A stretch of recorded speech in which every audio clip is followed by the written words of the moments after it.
Hi, can I help you? Yeah.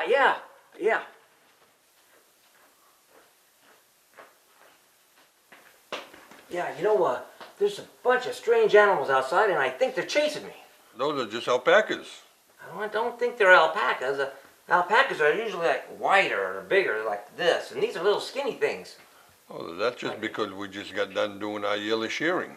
You take that much off of an alpaca to make it that skinny? Yeah, we take anywhere from 4 to 6 inches off each side of him, actually, because depending on the animal and the age of the animal and if they have a baby feeding on him or, you know. Why would alpacas be around here anyway? Because this is an alpaca farm. Oh. I know a little bit about alpacas.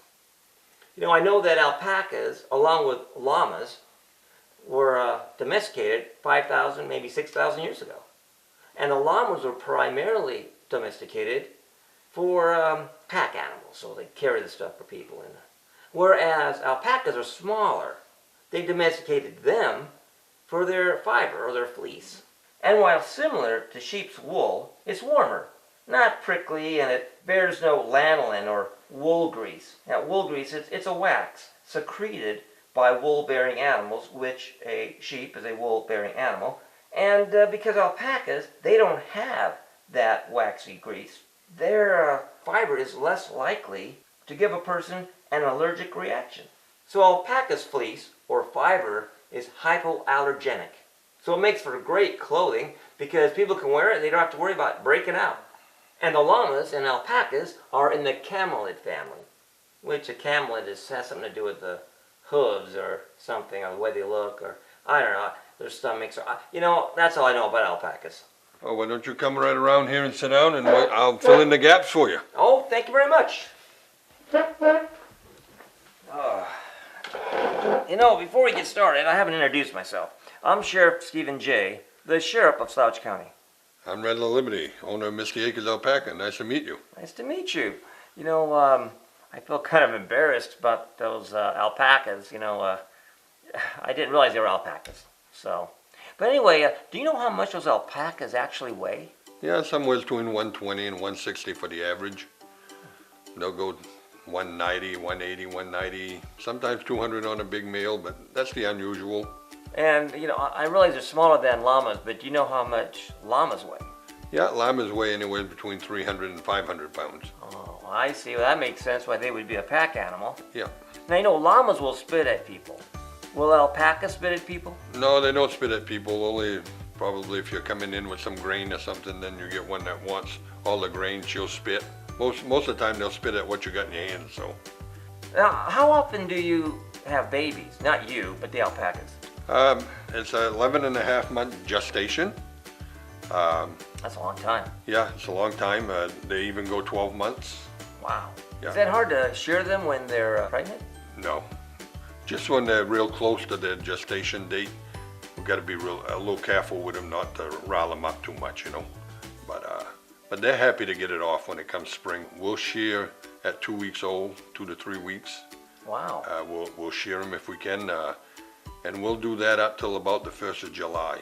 Any baby born after the 1st of July, normally we won't shear because we won't give them enough time to get a decent coat, on before it gets cold again. I see. Yeah. So you're shearing them for your own benefit and for their benefit in the spring. It gets hot, now they're nice and cool. They grow back in time for winter. They're nice and cozy for winter. Comes the next spring, it's a whole process you do over and over. Over and over, yeah. Alpacas normally live to be about 16 to 18 years, and hopefully we get, 16, 17 nice cuts off them. So what's the first thing you do when you're going to shear an alpaca? Our first thing is we bring them in and we tie ropes just above the joints, the front and rear legs, and then we'll pull on the rope and it'll stretch them out and stuff, and we lay them down. Then we'll trim the toenails. Trim the toenails? Yeah. Why do you trim the toenails? Well, they grow just like our nails do, and if you don't, then they'll split on them, and so you need to keep them cut, So why don't they just wear down?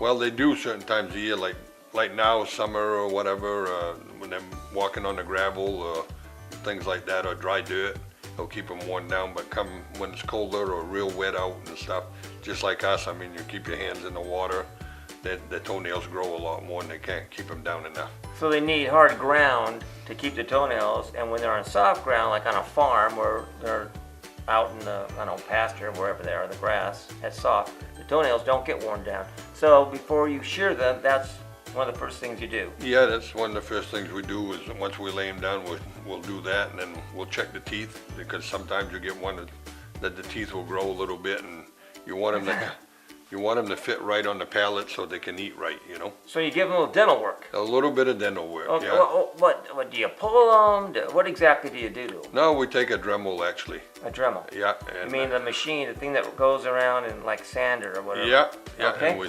And what do you do with the Dremel? With the Dremel is we take and we put a big pair of gloves on. We put our hand and finger in their mouth just so we don't hit the lips and stuff and hold the front lip down. And then we just sand the top of their teeth, you know. Well, they don't have feelings in their teeth like we do. Oh yeah, did they tell you that? Did they tell you they don't have feelings? Well, I have feelings and it's hurting me. I'm telling you right now, just thinking about it. So when they do that, does it smell like a dentist's office? Oh, like yeah. when they're doing a cavity? You're kidding me. That smells exactly like that. Yeah. Okay, all right. So you do the toes and then you do the teeth. We do fighting teeth on the boys. Oh, fighting teeth. Yeah, the boys have fighting teeth in the back, and they're very, very sharp. The teeth in the back are just like shark teeth almost, you know, the way they grow. So you got to keep them cut that way. They don't, when they fight, they don't bite and draw blood and stuff, you know. Now the shearer he usually comes to that station, and now he'll start shearing. He'll start from the belly and do all of the blanket, what we call the blanket, like from the top of the front shoulders up to the bottom of the neck, sometimes up the neck a little bit, depending on the animal, and down onto the hip. And that will be the blanket. Then That's the majority of their that's their the majority. fiber. Majority of the fiber, and that's the best of the fiber. That's all your first number ones, you know. So they're called firsts. Yeah. So that's the best. That's for the quality, the really good stuff you're gonna buy made out of Exactly. alpaca Yeah. fiber. I see. And then what do you do after that? Then they'll shear the neck, and the neck is seconds. That will go in a different bag. And what is seconds used for? Seconds, they'll use it to make some yarns, and sometimes they'll make hats or different things like that with it, but they won't use it like to make regular clothing, you know. They use the blankets for that. I see. Then we have thirds. Thirds. Now you have thirds. Yeah. Oh, again, thirds here. All right, this is the kind of stuff I can afford. Go ahead. Yeah, that's all the legs. The legs. Anything they take off the legs come in as thirds. You get everything sheared off now, and now you let the alpaca go back with all the other alpacas, and he must stand out because the other ones, if the other ones haven't been, you know, shaved yet. Oh yeah, he stands out all right. Everybody's all around him looking at him. Like, what happened to you? Where'd you come from, you know? Great. Don't you Yeah. feel kind of guilty about that? Oh no, they love it. Do they? Oh, they love it. Once you shear them, first thing they usually do is go out and roll in the dirt and lay in the sun, and you know. Okay, well, do they make a sound? Like, do they go, ah, or whatever, you know, when you're shearing them? Once in a while, you'll get some that will speak the whole time they're shearing. You know, they sound like a banshee. Speak? Are they speaking or screaming? I mean, there's a difference between speaking and screaming. Probably screaming, yeah. More like a banshee. Oh, boy. Well, okay, so now they're all done. You have a blanket. Yeah. And you have seconds and thirds. Yeah. And what do you do with them? Now we send them upstairs, and we keep them all separate. And once we're all done shearing the whole herd, then we take the blankets and we'll roll them back out onto a table, and we'll skirt all the bad stuff off it. You I know, see. around the outside, the belly. What's on the belly is normally a lot coarser, you know, and then sometimes you might have got a little low on the leg. So we'll take that all out and throw that away. And then we put it all in bags, all the same colors together, and then we send it out to co-op. Now when we bring it to the co-op, what the co-op does is they have tables that they will dump a bag out on, and they go through the fiber again. Now some blankets might go to making socks, some blankets might be going to making a high quality sweater, because it all depends on the quality of the animal. You know, could be a 13, 14, 15 micron, could be a 27 micron. Micron. So, I get it. so you know, when you start talking 15 micron to 27 micron, you can really feel the difference. So a thread count. thread count. The thread count. Yeah. Okay, you Yeah. gotta kind of come down and speak in my Yeah, language yeah, here. You know yeah, what I'm saying? Yeah. Okay, the micron thread. Okay, I understand. Same type of thing. Yeah. All right. So how do you get paid for the fiber? Once the co-op has put all this stuff into production, making socks, mittens, gloves, sweaters and stuff, we buy back through them. And when we buy back, we get better than the regular wholesale price. So you give them the fiber, and they just do your stuff? I mean, is that...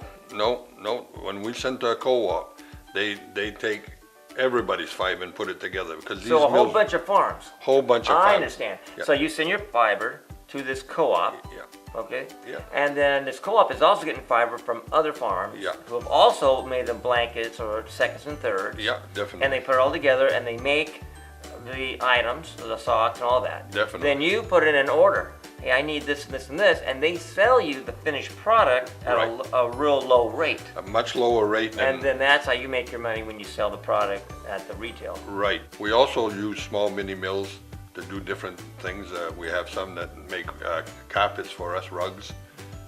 We'll send seconds and thirds down for rugs. And they'll spin it into roving, and then they'll take the roving and spin it around a cotton cord. Okay, what's a roving? Almost like yarn, but it's not spun yet. It's just loose and straight, you know? And that's how they'll roll that all around a cotton cord. And that's how we end up with bumps to make rugs. A 3-pound bump will make a 2x3 rug. So you'll make the rug here?